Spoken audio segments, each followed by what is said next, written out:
கல்யாண மேடையா, கலை உலக மேடையா, அரசியல் மேடையா, எந்த மேடையில் பேசினாலும் வீழ்வது நாமாக இருப்பினும் வாழ்வது தமிழாக இருக்கட்டும் என்று கூறியே தனது உரையை முடிப்பார் விஜயகாந்த்.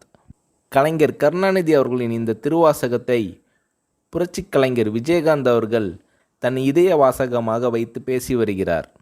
காந்தியார் வலியுறுத்திய கதர் ஆடையே விஜயகாந்த் அவர்களின் ஒரிஜினல் ஆடை. சினிமா சம்பந்தப்பட்டது தவிர மற்றபடி எந்த விழாவாக இருந்தாலும் கதரே அணிவார் விஜயகாந்த்.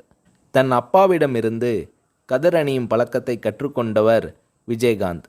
இவரை பின்பற்றி இவரின் நண்பர் இப்ராஹிம் ராவுத்தரும் கதர் மேல் காதலாக இருக்கிறார். இந்த மதுரை நண்பர்களைப் போலவே அவர்களது தந்தைகளும் நண்பர்களாக காங்கிரஸ் கட்சிக்காரர்களாக இருந்தவர்கள்.